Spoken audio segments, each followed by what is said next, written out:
देवताओं की माता है माता अदिति। माता अदिति ने कश्यप जी से पूछा प्रभु कुछ बताइए। कश्यप जी ने पयो व्रत 12 दिन का व्रत बताया जो फाल्गुन महीना के फागुन आता है ना, कब आता है बताइए? फागुन होली का समय कोई होता है, फाग का महीना।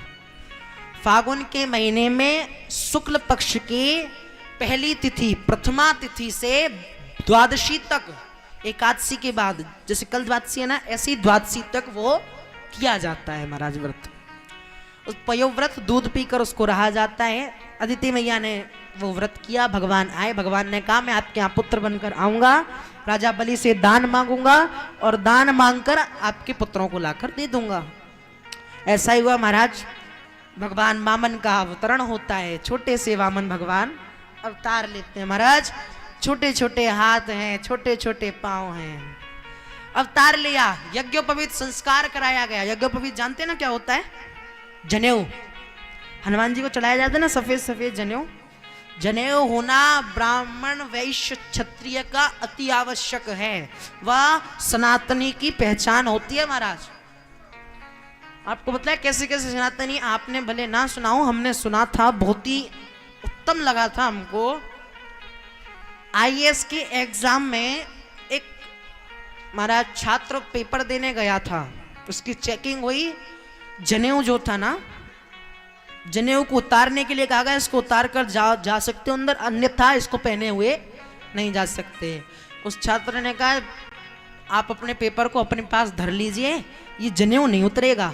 क्यों? क्योंकि ये मेरी पहचान है, शान है, इसको उतार दूंगा तो अपने धर्म से अपने हाथ को खो बैठूंगा। बोलिए सत्य सनातन धर्म की जय हो। ये पेपर भी चला गया ना तो अगली बार कोशिश करूंगा, कोई बात नहीं है। इस बार नहीं हुआ तो ये होती है सनातनी की पहचान महाराज। जनेऊ करना अति आवश्यक है। जितने भी बालक होते हैं महाराज, पुत्रों का जनेऊ करना आवश्यक है। और एक पुत्र, एक पुरुष महाराज अपने जीवन में 2 बार भिक्षा मांगता है। कब? एक जब उसका जनेऊ होता है और एक जब उसका विवाह शादी होती है। 2 बार भिक्षा मांगता है महाराज। यहाँ वामन भगवान का यज्ञोपवीत हुआ। गौ के खुर जितनी बड़ी चोटी रखी गई, गौ का पांव होता है ना, उतनी बड़ी नापकर चोटी रखी गई। मस्तक पर तिलक महाराज मोटा मोटा, जनेऊ लटक रहा है, भिक्षा मांग रहे हैं। भिक्षा मांगकर गुरुदेव बृहस्पति के चरणों में अर्पित की है। गुरुदेव बृहस्पति ने किया नहीं, इससे मन नहीं भरेगा, जाओ 3 लोग की संपत्ति मांग कर लाओ राजा बलि से। गए महाराज, एक हाथ में कमंडल, छोटे से हैं, इतने से वामन भगवान, छोटे छोटे हाथ, मुंह छोटा सा, बड़ा तिलक दिख रहा है।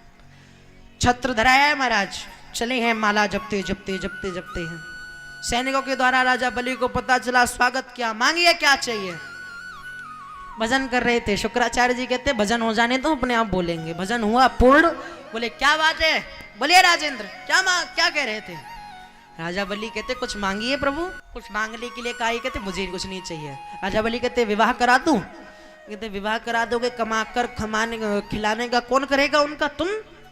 नहीं, आपको करना पड़ेगा। नहीं नहीं नहीं, हमसे नहीं कमाया जाएगा, हम भगवान के भजन को छोड़कर कहाँ कमाने जाएंगे। क्या चाहिए? जो चाहिए उसके लिए वचन दीजिए। वचन दे दिया। जो चाहिए उसके लिए संकल्प करना पड़ेगा। महाराज शुक्राचार्य जी पहचान गए ये कोई बालक नहीं, ये भगवान नारायण है। शुक्राचार्य जी ने रोकना चाहा पर राजा बलि नहीं रुके। महाराज संकल्प के लिए जल, पानी होना आवश्यक है। उनके कमंडल की नली में शुक्राचार्य जी जाकर बैठ गए ताकि जल ना आए।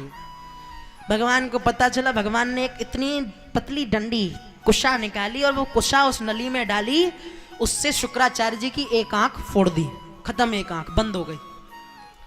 शुक्राचार्य जी कह रहे हैं दान देने वाला दे रहा है, लेने वाला ले रहा है, आंख हमारी वैसे ही फूट गई। यहां संकल्प कराया और 3 पग भूमि का दान मांगा और वह महाराज भूमि नापी, विकराल रूप बनाकर भूमि को नापा। राजा बलि कहता है प्रभु 3रा पग मेरे ऊपर रख दीजिए।